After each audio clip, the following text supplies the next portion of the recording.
Hello students, सभी का स्वागत है। आज फिर से सभी को नमस्कार। और आज हम लोग ईवीएस के अंतर्गत 9वां लेक्चर लेके आए हैं। इससे पहले मैं 8 लेक्चर आपको पढ़ा चुका हूं। अगर आपने वो वीडियोस नहीं देखे हैं तो मैं डिस्क्रिप्शन में लिंक डाल दूंगा, आप वहां से जाके सारे के सारी क्लास देख सकते हैं। ठीक है बेटा। तो आज की हमारी ईवीएस के अंतर्गत जो क्लास होगी वो होगी बायोम से रिलेटेड, अर्थात आज का हमारा जो टॉपिक है वो है बायोम।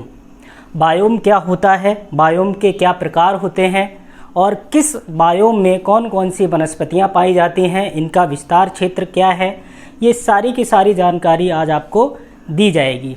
लेकिन इससे पहले एक महत्वपूर्ण बात, अगर अभी तक आपने मेरे YouTube चैनल को सब्सक्राइब नहीं किया है तो सब्सक्राइब कर दें, वीडियोज़ को लाइक करें, अपने दोस्तों तक पहुँचाएँ, शेयर करें। इससे मुझे मोटिवेशन मिलेगा और मैं अच्छे अच्छे टॉपिक पर नई नई वीडियो डालता रहूँगा। ठीक है।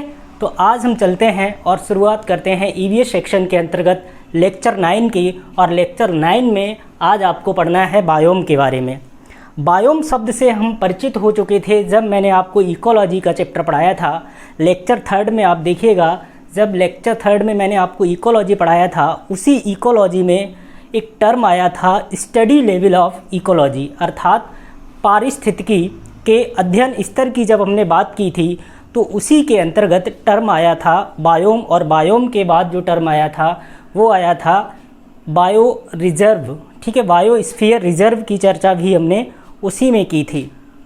तो उस टाइम पे मैंने आपको बताया था कि बेटा बायोम्स क्या होते हैं। मैंने बताया था बायोम्स क्या होते हैं, ग्रुप ऑफ इकोसिस्टम्स, अर्थात इकोलॉजी के अंतर्गत पारिस्थितिकी तंत्रों का समूह ही बायोम कहलाता है। क्या कहलाता है? बायोम कहलाता है। या आप यूँ कह सकते हैं कि समस्त वनस्पतियों और प्राणियों के सम्मिलित रूप से पारिस्थितिकी बायोम का निर्माण होता है। क्या होता है बेटा? पारिस्थितिकी बायोम का निर्माण होता है। या आप इस तरीके से भी कह सकते हैं कि नव जल थल का वह स्थान जहाँ पर जीवों का निवास होता है, जीवों का आवास होता है, वह क्या कहलाता है? बायोम कहलाता है। बात समझ में आई या नहीं आई? ठीक है बेटा, इतनी चीज़ आपको पता होनी चाहिए कि बायोम क्या होता है। तो आप सिंपल सी लैंग्वेज में एक ही डेफिनेशन दे सकते हैं कि group of ecosystems are known as biomes, अर्थात पारिस्थितिकी तंत्रों का समूह ही क्या कहलाता है? बायोम कहलाता है। इन अदर वर्ड्स, मैंने अभी आपको बताया कि नव जल थल का वह स्थान जहाँ जीवों का निवास होता है बायोम कहलाता है। और बायोम में पाई जाने वाली जो प्रजातियाँ होती हैं, इन प्रजातियों में कुछ ना कुछ समानता अवश्य पाई जाती है। और अगर ऐसा नहीं होता है, अर्थात समानताएं नहीं होंगी, तो बायोम अस्थिर हो जाएगा, असंतुलित हो जाएगा। ठीक है बेटा, आप यह कह सकते हैं कि बायोम जो है पृथ्वी पर एक बृहद जीवखंड है, अर्थात आप ये कह सकते हैं कि बायोम जो है एक लार्ज बायोटिक एरिया है पृथ्वी के ऊपर। ठीक है बेटा, तो बायोम क्या होते हैं इसके बारे में मैंने आपको क्लियरली बता दिया, व्हाट इज बायो। ठीक है, नेक्स्ट आगे बढ़ते हैं। बायोम के प्रकार की अगर हम बात करें तो बायोम को मुख्यतः 4 भागों में विभाजित किया जा सकता है। तो कितने प्रकार होते हैं बायोम के? बायोम को मुख्यतः 4 भागों में बांटा जा सकता है। पहला अगर हम बात करें तो बनी बायोम, अर्थात फॉरेस्ट बायोम। पहला क्या होगा? Forest biome. दूसरा है बेटा घास प्रदेशी बायोम, अर्थात इसी को कहा जाता है ग्रास लैंड बायोम, या फिर इसी को बेटा कहा जाता है सवाना बायोम। इसको ही क्या कहा जाता है? सवाना बायोम के नाम से भी जाना जाता है। ठीक है, तीसरा होता है बेटा टुंड्रा बायोम और चौथा होता है सागरी बायोम। यह 4 प्रकार के बायोम मुख्यतः पृथ्वी पर पाए जाते हैं। अर्थात आप कह सकते हैं कि संपूर्ण विश्व के बायोम्स को अगर हम डिवाइड करते हैं तो उनको 4 भागों में बांटा जाता है, जिनमें पहला फॉरेस्ट बायोम, दूसरा ग्रासलैंड बायोम या सवाना बायोम, तीसरा टुंड्रा बायोम और चौथा सागरी या ओशनिक बायोम्स के नाम से जिसे हम जानते हैं। इन्हें फर्दर डिवाइड कर दिया जाता है बेटा।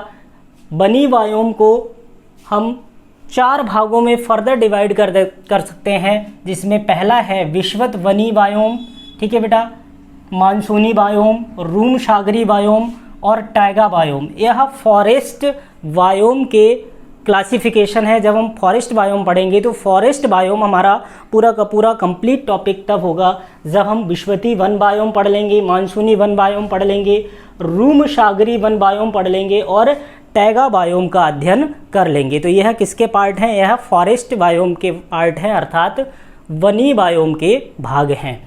घास प्रदेशी या सवाना बायोम को भी बेटा 2 भागों में बांटा जा सकता है।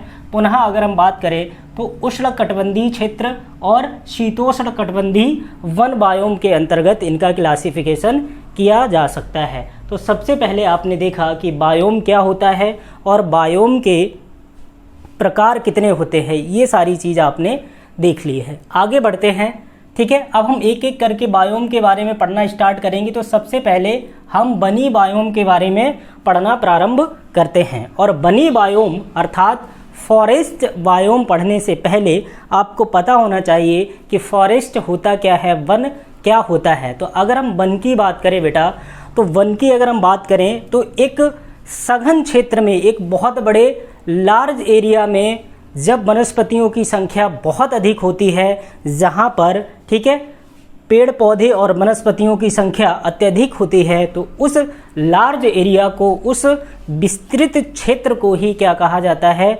वन कहा जाता है। और इसमें एक चीज़ और याद रखना बेटा कि जो कैनोपी एरिया होता है वो मिनिमम कवर्ड होना चाहिए 10%, अर्थात जितने भूभाग पर पेड़ पौधे वनस्पतियाँ लगी हुई हैं उस क्षेत्र का कम से कम 10% कैनोपी एरिया होना चाहिए। कैनोपी एरिया का मतलब होता है कि उन वृक्षों, उन झाड़ियों की छाया के द्वारा उस क्षेत्र की कम से कम 10% लैंड को कवर किया जाना अनिवार्य है, तभी वह क्या कहलाएंगे बेटा? वन कहलाएंगे। क्या कहलाएंगे? वन कहलाएंगे। तो आप कह सकते हैं कि सघन रूप से एक विस्तृत क्षेत्र में पेड़ पौधे और जहां वनस्पतियों की संख्या अत्यधिक होती है, बहुत अधिक होती है, तो उस क्षेत्र को क्या कह दिया जाएगा? उस क्षेत्र को बेटा वन कह दिया जाता है, फॉरेस्ट कह दिया जाता है। अगर हम बात करें बेटा भारतीय संविधान की, तो भारतीय संविधान के अंतर्गत वन को बेटा समवर्ती सूची के अंतर्गत रखा गया है। किसके अंतर्गत रखा गया है? समवर्ती सूची के अंतर्गत रखा गया है। आप सभी जानते हैं कि हमारा जो संविधान है उस संविधान के अंतर्गत 3 लिस्टें हैं। एक है केंद्र सूची, दूसरी राज्य सूची और तीसरी है समवर्ती सूची। और समवर्ती सूची पर केंद्र और राज्य दोनों को कानून निर्माण करने का अधिकार होता है। इसलिए बेटा आप ये याद रखेंगे, महत्वपूर्ण पॉइंट है कि फॉरेस्ट को किस सूची के अंतर्गत डाला गया है, तो आप कहेंगे समवर्ती सूची के अंतर्गत डाला गया है। कल मैंने संविधान की जो क्लास डाली थी उसमें मैंने ये बताया था और आपको कमेंट बॉक्स में ये लिख के बताना है कि समवर्ती सूची ये जो है, जो हमने अपने भारतीय संविधान में इसको सम्मिलित किया है, यह किस देश के संविधान से ली गई है। तो यह आपको बताना है कमेंट सेक्शन में, ठीक है। आगे बढ़ते हैं बेटा। वनों को हरा सोना अर्थात ग्रीन गोल्ड भी कहा जाता है। भाई फॉरेस्ट जो है उन्हें क्या कहा जाता है? उन्हें हरा सोना भी कहा जाता है बेटा। और इसके साथ ही साथ आप ये भी जान लीजिएगा कि ग्रीन गोल्ड बांस को भी कहा जाता है। अगर वहाँ पर फॉरेस्ट आंसर नहीं होगा तो आप आंसर क्या करेंगे? बबून्स अर्थात बांस। बांस को भी क्या कहा जाता है? हरा सोना कहा जाता है। और वनों को भी ग्रीन गोल्ड कहा जाता है, ठीक है। तो इतनी चीज़ आपको पता होनी चाहिए। अगर हम बात करें कि भारत के कितने प्रतिशत भूभाग पर वन पाए जाते हैं, तो आप यह कह सकते हैं कि भारत के 24.39% क्षेत्रफल पर वन पाए जाते हैं, ठीक है बेटा। कितने वन पाए जाते हैं? 24.39% क्षेत्रफल पर वन पाए जाते हैं। फिर भी भारत विश्व में वनों की संख्या में 10वें स्थान पर है। कौन से स्थान पर है बेटा? 10वें स्थान पर है। सर्वाधिक वन या सर्वाधिक क्षेत्रफल जहां पर वन पाए जाते हैं, तो वह देश कौन सा है बेटा? रूस है। रूस का प्रथम स्थान है, ठीक है। जितना उसका क्षेत्रफल है उसमें सबसे ज़्यादा वन कहाँ पाए जाते हैं? रूस में पाए जाते हैं। दूसरा स्थान बेटा ब्राज़ील का है, तीसरा कनाडा का है, चौथा यूएसए का है। अगर हम पाँचवें की बात करें, यूएसए के बाद चीन आ जाएगा, फिर कांगो आ जाएगा, कांगो के बाद ऑस्ट्रेलिया आ जाएगा, ऑस्ट्रेलिया के बाद इंडोनेशिया, इंडोनेशिया के बाद पेरू आएगा, और पेरू के पश्चात भारत देश का नंबर आता है। अर्थात भारत का यह जो स्थान है वो कौन से स्थान पर आता है? 10वें स्थान पर आता है। अर्थात भारत का स्थान वनों के परिप्रेक्ष्य में देखा जाए तो 10वां है। पहला स्थान किसका है? रूस का है। दूसरा किसका है? ब्राज़ील का है। तीसरा किसका है? कनाडा का है। चौथा किसका है? यूएसए का है। ठीक है बेटा, तो ये सारी चीज़ें आपको पता होनी चाहिए। और किसी भी देश का जो वनाच्छादित क्षेत्र है, चाहे वो भारत हो, चाहे चाइना हो, चाहे यूएसए हो, वनाच्छादित जो क्षेत्र है अर्थात फॉरेस्ट कवर की हम बात करें तो फॉरेस्ट कवर मिनिमम कितना होना चाहिए? उस देश के क्षेत्रफल का 33% भूभाग पर वन होने चाहिए। अर्थात किसी भी देश के लिए फॉरेस्ट कवर कितना होता है? 33% लैंड एरिया, अर्थात जितना उसका क्षेत्रफल है उस क्षेत्रफल के 33% भूभाग पर क्या होने चाहिए? वन होने चाहिए। ठीक है, अगर हम भारत की बात करें तो भारत में सर्वाधिक वन कहाँ पाए जाते हैं? भारत में सर्वाधिक वन मध्य प्रदेश, अरुणाचल प्रदेश और छत्तीसगढ़ में पाए जाते हैं। भारत की अगर हम बात करते हैं तो भारत के किस प्रदेश में सर्वाधिक वन पाए जाते हैं? तो आप कह सकते हैं मध्य प्रदेश हो गया, अरुणाचल प्रदेश हो गया, छत्तीसगढ़ हो गया, इनमें वनों की संख्या अधिक पाई जाती है। अर्थात यहाँ वनों की संख्या अधिक होती है। ठीक है, आगे की बात करें बेटा, भारतीय वन अनुसंधान संस्थान, अगर हम इसकी बात करेंगे तो बेटा इसकी स्थापना 1906 ईस्वी में की गई थी और 1906 ईस्वी में देहरादून में की गई थी, जो कि उत्तराखंड राज्य के अंतर्गत आता है। लेकिन at that time Uttar Pradesh संयुक्त प्रांत के रूप में रहा होगा यह। ठीक है, लेकिन 1991 में यूजीसी द्वारा इसे डीम्ड विश्वविद्यालय घोषित कर दिया गया है। कमेंट बॉक्स में आप यूजीसी की फुल फॉर्म बताएंगे, लिख के बताएंगे यूजीसी की फुल फॉर्म क्या होती है। ठीक है बेटा, आगे बढ़ते हैं। इसके बाद महत्वपूर्ण तथ्य यह आता है कि भारत की जो वन नीति है अर्थात राष्ट्रीय वन नीति, ठीक है, नेशनल फॉरेस्ट पॉलिसी 1952 अर्थात 1952 में आई थी। कब आई थी? 1952 में। और इस 1952 में जो राष्ट्रीय वन नीति आई थी इसके अंतर्गत वनों का विभाजन 3 भागों में कर दिया गया था। ठीक है बेटा, 3 भागों में कर दिया गया था। पहला था संरक्षित वन, दूसरा राष्ट्रीय वन और तीसरा ग्राम्य वन एवं वृक्ष भूमि के रूप में प्रदर्शित किया गया था। किसके माध्यम से? राष्ट्रीय वन नीति 1952 के आधार पर। ठीक है, आगे बढ़ते हैं बेटा।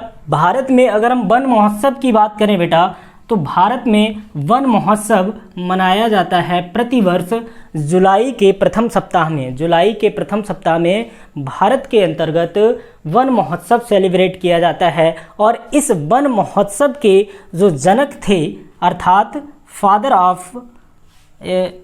फादर कह सकते हैं आप पितामह कह सकते हैं, तो वन महोत्सव के पितामह कौन हुए? के.एम. मुंशी। अर्थात के.एम. मुंशी को वन महोत्सव का जनक कहा जाता है। इसके बाद क्या हुआ बेटा? भारत सरकार के द्वारा राष्ट्रीय वन संरक्षण अधिनियम यह लाया गया 27 दिसंबर 1980 को। ठीक है बेटा, बहुत इंपॉर्टेंट है, इसको आप याद रखेंगे, यहाँ से सवाल कई बार पूछा जा चुका है। राष्ट्रीय वन संरक्षण अधिनियम कब लाया गया? 27 दिसंबर 1980 को पारित कर दिया गया। बट यह लागू कब हुआ? यह 25 अक्टूबर 1981 को लागू हुआ। राष्ट्रीय वन संरक्षण अधिनियम पारित कब किया गया और लागू कब किया गया? तो वो आप कहेंगे पारित हुआ 1980 में और लागू हो गया अगले ही वर्ष 1981 में। आगे की बात करते हैं बेटा, कुछ महत्वपूर्ण तथ्यों के बारे में जान लेते हैं। आप सभी जानते होंगे कि विश्व वन या वानिकी दिवस प्रतिवर्ष कब मनाया जाता है? 21 मार्च को मनाया जाता है। प्रतिवर्ष 21 मार्च को विश्व वन दिवस मनाया जाता है, अर्थात फॉरेस्ट डे के रूप में मनाया जाता है। ठीक है, अपना वन अपना धन योजना यह हिमाचल प्रदेश सरकार द्वारा चलाई जा रही है। इसमें क्या है बेटा, वृक्षारोपण और वनारोपण को प्रोत्साहित करने के लिए हिमाचल प्रदेश सरकार द्वारा यह योजना बनाई गई है। और अगला जो पॉइंट है इसको मैं पहले ही डिस्कस कर चुका हूँ आपके साथ कि बांस को भी बेटा हरा सोना कहा जाता है। क्या कहा जाता है? हरा सोना कहा जाता है। क्या कहा जाता है बेटा? हरा सोना। तो अब हम पढ़ेंगे वनी वायोम। तो वनी वायोम से आप तात्पर्य अच्छी प्रकार से समझ चुके होंगे कि जिस बायोम में वन पाए जाते हैं तो उसे क्या कहेंगे? वनी बायोम कहेंगे। और वनी बायोम को मैंने बताया था कि फर्दर डिवाइड कर दिया गया था 4 प्रमुख भागों में। पहले को मैंने बताया था विश्वतीय वन बायोम, मानसूनी वन बायोम, रूम सागरी वन बायोम और टैगा वन बायोम की चर्चा हम पहले ही कर चुके थे। तो अब हम इन्हीं की चर्चा करेंगे पूरी तरीके से कि विश्वत वनी या इसी को बेटा क्या कहा जाता है? सदाबहार वन बायोम या इसी को बेटा अनुकूल वन बायोम के नाम से भी जाना जाता है। इसी को किस नाम से और जाना जाता है? इसी को बेटा अनुकूल वन बायोम के नाम से भी जाना जाता है। अगर हम विश्वत वनी बायोम की बात करें, ठीक है बेटा, तो इसका विस्तार जो है बेटा वो पाया जाता है 10 डिग्री नॉर्थ से लेकर 10 डिग्री साउथ अक्षांशों तक, अर्थात 10 डिग्री उत्तरी तथा 10 डिग्री दक्षिणी अक्षांशों के मध्य यह वन पाए जाते हैं। जैसे कि अगर हम यह पृथ्वी मान के चलते हैं, यह क्या है? हमारी पृथ्वी है, अर्थ है बेटा। ये हो गई आपकी इक्वेटर लाइन अर्थात 0 डिग्री या विषुवत रेखा या भूमध्य रेखा। ठीक है बेटा। अगर हम इसके ऊपर एक रेखा खींचते हैं 10 डिग्री की तो ये उत्तरी होगी, और इसके नीचे खींचेंगे तो ये 10 डिग्री की दक्षिणी होगी। और इसी के मध्य वाला ये जो एरिया है बेटा, यहाँ पर पाया जाएगा विश्वत वनी बायोम या सदाबहार वन बायोम या अनुकूल बायोम। तो इसका विस्तार आपने देखा कि विस्तार कहाँ कहाँ तक होता है। ठीक है बेटा, विस्तार समझ में आ गया होगा सभी को। आगे बढ़ते हैं। अगर हम आगे बढ़ें तो सर्वाधिक विस्तार की अगर हम बात करें तो सर्वाधिक विस्तार इसका जो मिलता है अमेजन बेसन, कांगो बेसन, इंडो मलेशियन क्षेत्र में सर्वाधिक इसका विस्तार मिलता है। और भारत की अगर हम बात करें बेटा तो भारत का पश्चिमी तट और असम का जो एरिया है इस एरिया में इसका विस्तार मिलता है। और आप जानते हैं सभी कि अमेजन बेसन के अंतर्गत सदाबहार वन बायोम या विषुवत वन बायोम या आप कह सकते हैं कि अनुकूल वन बायोम को अमेजन बेसन में एक नए नाम से जानते हैं जिसे सेल्वास कहते हैं। क्या कहते हैं बेटा? सेल्वास। सेल्वास के नाम से भी इसी को जाना जाता है। तो इस बायोम के कुल कितने नाम हो गए? 4 नाम हो गए बेटा। विषुवत वनी बायोम, सदाबहार वन बायोम, अनुकूल बायोम और सेल्वास। ठीक है बेटा, 4 बायोम मैंने आपको बता दिए। अब आप बहुत अच्छी तरीके से जानते हैं कि जो भूमध्य रेखा है, भूमध्य रेखा पर सूर्य की किरणें जो होती हैं बेटा वो लंबवत पड़ती हैं। सूर्य की किरणें लंबवत पड़ती हैं अर्थात यहाँ अत्यधिक गर्मी होती है और वर्ष भर वर्षा होती रहती है, अर्थात वर्षा अधिकतम होती है क्योंकि टेम्परेचर अधिक होता है, तापमान अधिक होने के कारण वर्षा भी अधिक होती है। और वर्षा अधिक होने के कारण बेटा यहाँ की जो वनस्पतियाँ होती हैं, ठीक है, उनमें कभी भी पतझड़ नहीं होता है, अर्थात यहाँ सदाबहार वृक्ष पाए जाते हैं। इसलिए इस बायोम को सदाबहार वन बायोम के नाम से भी जाना जाता है। और इसी वन बायोम की अगर हम बात करें बेटा तो जीवधारियों के लिए, वनस्पतियों के लिए जीवन की एक अनुकूल दशाएं जो होती हैं वो सारी की सारी इस बायोम के अंतर्गत मिलती हैं। इसलिए बेटा इसका अन्य नाम अभी मैंने बताया था अनुकूल बायोम पड़ा, क्योंकि जीवधारियों वनस्पतियों को जीवन यापन के लिए सारी की सारी अनुकूल दशाएं यहाँ पर उपलब्ध होती हैं। इसलिए इसको क्या कहा जाता है बेटा? इसको कहा जाता है अनुकूल वन बायोम कहा जाता है। अगर हम बात करें तो संपूर्ण विश्व के क्षेत्रफल की बात करें तो संपूर्ण विश्व के क्षेत्रफल का केवल 13% भूभाग पर यह वन बायोम पाया जाता है, अर्थात विषुवतीय वन बायोम या सदाबहार वन बायोम या अनुकूल वन बायोम केवल और केवल विश्व के 13% भूभाग पर पाया जाता है। लेकिन अगर संपूर्ण विश्व की उत्पादकता की बात करें तो संपूर्ण विश्व की जो उत्पादकता है उसका 40% केवल और केवल यहीं से पाया जाता है, अर्थात सर्वाधिक उत्पादकता यहीं से प्राप्त होती है। तो आप यह कह सकते हैं कि यह पारिस्थितिकी रूप से धनी प्रदेश है, अर्थात धनी बायोम है। यहाँ पारिस्थितिकी उत्पादकता जो है वो सर्वाधिक होती है। ठीक है बेटा, पारिस्थितिकी उत्पादकता सर्वाधिक कहाँ होती है? तो आप ये कहेंगे कि पारिस्थितिकी उत्पादकता सर्वाधिक होती है विषुवतीय वन बायोम में। ठीक है बेटा, इतनी चीज़ आपको समझ में आ गई होगी।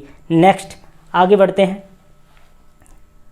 अगर इस बायोम की हम बात करें तो इस बायोम में पाए जाने वाले प्रमुख जंतु जो होते हैं बेटा, जैसे एनाकोंडा हो गया, अर्थात सांप की प्रजाति होती है जो सबसे बड़ा सांप है एनाकोंडा, घड़ियाल, तेंदुआ, हाथी और सूक्ष्म जीवों की सर्वाधिक प्रजातियां यहाँ पाई जाती हैं। इसके साथ ही साथ महत्वपूर्ण वृक्ष भी पाए जाते हैं, जैसे महोगनी हो गया, रोजवुड हो गया, आबनूस हो गया, रबर हो गया, सिनकोना हो गया, ताड़ हो गया, नारियल हो गया, एवोनी हो गया। बेटा आप कमेंट बॉक्स में ये बताएंगे कि सिनकोना नामक वृक्ष से किसकी दवाई बनाई जाती है। ठीक है, ये कमेंट बॉक्स में आपको बताना है कि सिनकोना नामक वृक्ष से क्या करते हैं, दवाई बनाते हैं, और वह दवाई किसके लिए बनाई जाती है, यानी किस बीमारी में प्रयोग की जाती है। ठीक है बेटा, आगे बढ़ते हैं। अगर आगे बढ़ें तो आप जानिएगा कि यहाँ पर वनस्पतियों में सर्वाधिक बितान पाया जाता है। बितान का मतलब होता है बेटा लेयर। सर्वाधिक लेयर कहाँ पाई जाती है? इसी बायोम के अंतर्गत सर्वाधिक लेयर्स पाई जाती हैं, अर्थात यहाँ सबसे पहले अगर देखो तो कम से कम 30 से लेकर 60 मीटर ऊंचे वृक्ष पाए जाएंगे। फिर उसके बाद क्या होगा बेटा, 25 से लेकर 30 मीटर ऊंचे वृक्ष भी पाए जाते हैं, 15 से लेकर 20 मीटर ऊंचे वृक्ष तक पाए जाते हैं, 5 मीटर ऊंचे वृक्ष भी पाए जाते हैं, और कुछ शाकीय पौधे जैसे घास फूस वगैरह भी पाई जाती है। तो एक लेयर सा बन जाता है। तो सर्वाधिक बितान, इसी को बेटा क्या कहा जाता है? बितान, अंग्रेजी में इसको लेयर बोलते हैं। तो सर्वाधिक बितान वाला बायोम कौन सा हुआ? तो सर्वाधिक बितान वाला बायोम भी होगा विषुवतीय वन बायोम या सदाबहार वन बायोम में ही सर्वाधिक बितान पाया जाता है। और आप सभी अच्छी तरीके से जानते हैं जब यहाँ जीव अधिक होंगे, वनस्पतियाँ अधिक होंगी, तो 24 घंटे इस बायोम में क्या होता है बेटा, चहल पहल होती रहती है। क्या होता है? 24 घंटे चहल पहल होती रहती है और सारी अनुकूल दशाएं इसमें पाई जाती हैं जीवधारियों के जीवन यापन के लिए, अर्थात यहाँ से जीवों का ऋतु प्रवास नहीं होता है। इसमें जीवधारी ऋतु प्रवास नहीं करते हैं, अर्थात कोई भी ऋतु हो वह इस बायोम को छोड़कर नहीं जाते हैं, अर्थात आप कह सकते हैं कि यहाँ पर माइग्रेशन नहीं होता है। तो आई होप आपको यह बायोम पूरी तरीके से समझ में आ चुका होगा। ठीक है बेटा, आगे बढ़ते हैं अपने दूसरे बायोम की ओर। दूसरा बायोम होता है बेटा मानसूनी वन बायोम या पर्णपाती वन बायोम या शुष्क वन बायोम। इसको भी बेटा 3 नाम से जाना जाता है। आप कह सकते हैं मानसूनी वन बायोम, पर्णपाती वन बायोम या शुष्क बायोम। तो सबसे पहले हम देखते हैं बेटा इसका विस्तार। और विस्तार की अगर हम बात करें बेटा, तो विस्तार की अगर बात करें तो यह 10 डिग्री से लेकर 30 डिग्री उत्तरी तथा दक्षिणी अक्षांशों के मध्य महाद्वीपों के पूर्वी भागों में पाया जाता है। एक चीज़ ध्यान रखना, महाद्वीपों के पूर्वी भागों में इन्हीं अक्षांशों के मध्य पाया जाएगा। अगर पश्चिमी भाग की बात कर लेंगे तो इसी अक्षांश के अंतर्गत अगर हम महाद्वीपों के पश्चिमी भाग की बात करेंगे तो पश्चिमी भागों पर बेटा पाया जाता है मरुस्थल, अर्थात वहाँ मरुस्थलीय वन बायोम पाया जाएगा। तो मरुस्थलीय वन बायोम की चर्चा हम बाद में करेंगे, पहले हम मानसूनी या पर्णपाती वन बायोम की बात कर रहे हैं। तो इसका विस्तार बेटा 10 डिग्री से लेकर 30 डिग्री उत्तरी तथा दक्षिणी अक्षांशों के मध्य महाद्वीपों के पूर्वी भागों में पाया जाता है। सबसे पहली ये चीज़ आपको ध्यान में रखनी है। अगर हम कंट्री वाइज बात करना चाहें तो कंट्री वाइज बात करेंगे तो भारत ही हो गया, क्योंकि अपना देश क्या है बेटा मानसूनी वन बायोम के अंतर्गत आता है। भारत हो गया, बर्मा हो गया, वियतनाम हो गया, कंबोडिया हो गया, ठीक है बेटा, ये सारे के सारे इसी के अंतर्गत आते हैं। तो एक चीज़ आपको यह ध्यान में रखनी है। नेक्स्ट अगर हम बात करें, अगर देखा जाए तो विश्व का सर्वाधिक विक्षुब्ध बायोम है, अर्थात यह जो बायोम है मानसूनी बायोम, यह विश्व का सर्वाधिक डिस्टर्ब बायोम है, ठीक है।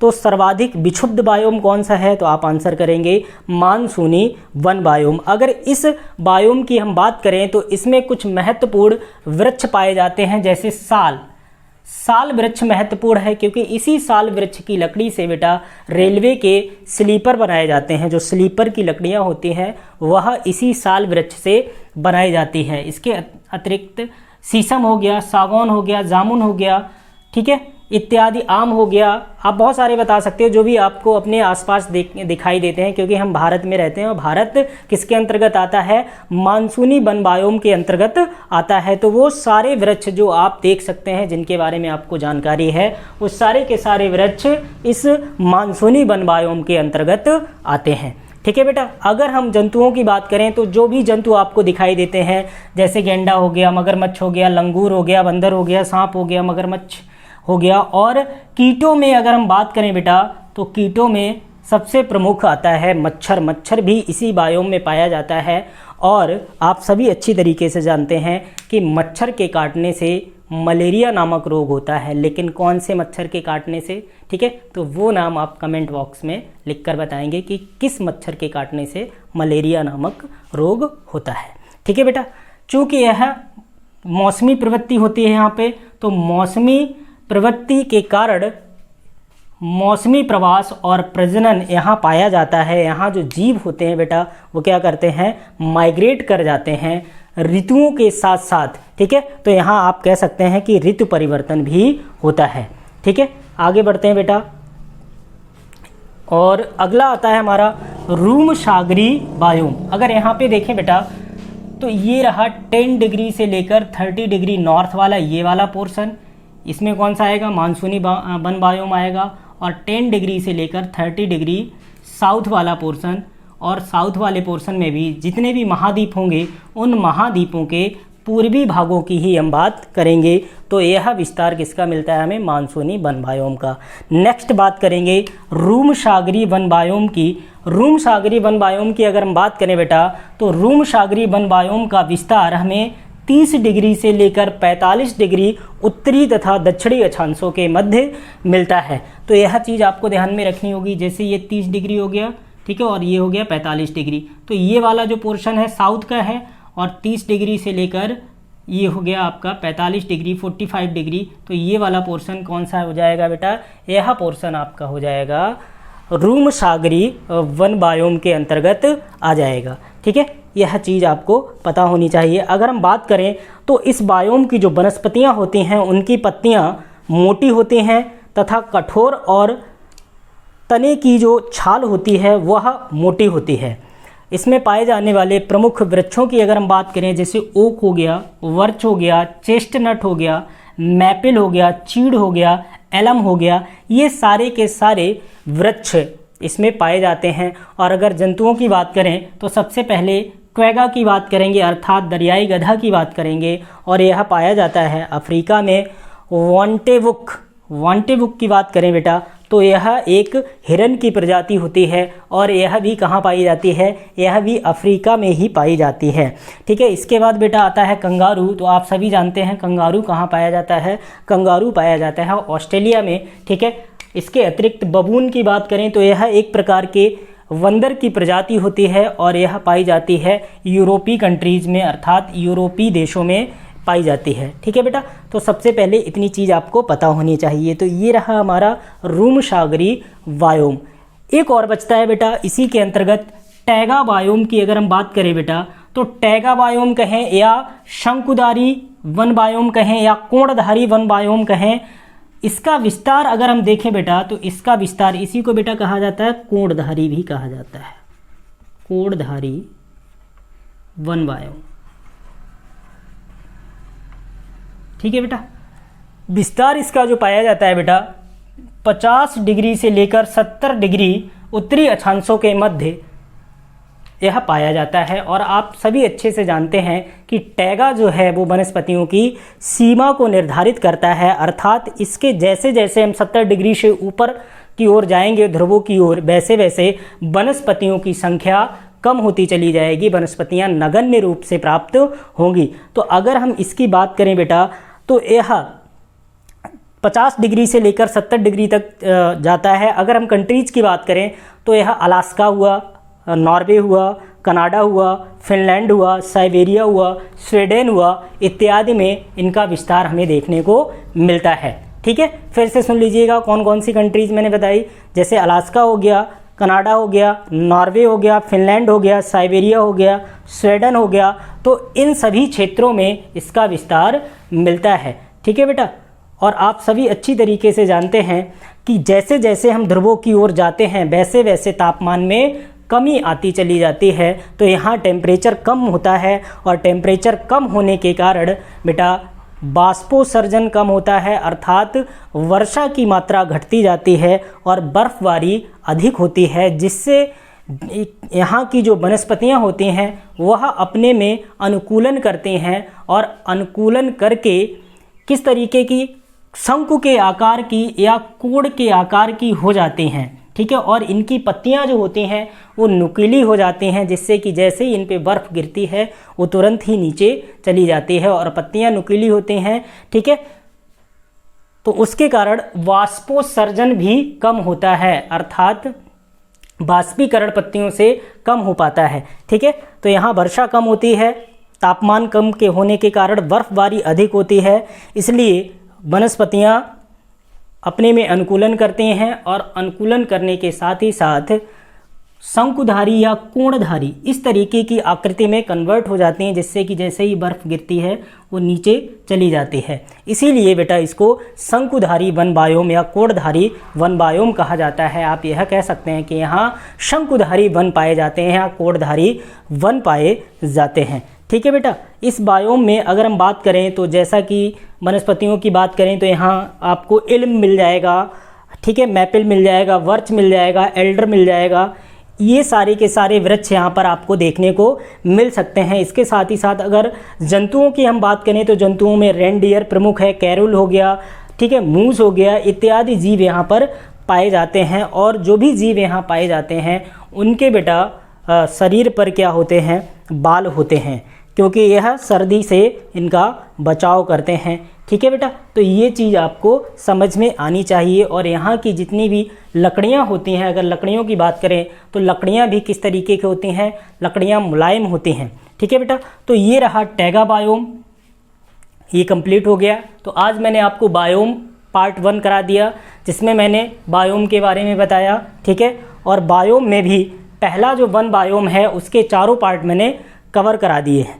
ठीक है बेटा, तो आप ध्यान से घर पे रहिए, आराम से पढ़ते रहिए और चैनल को सब्सक्राइब करिए, वीडियो को लाइक करिए। ठीक है बेटा।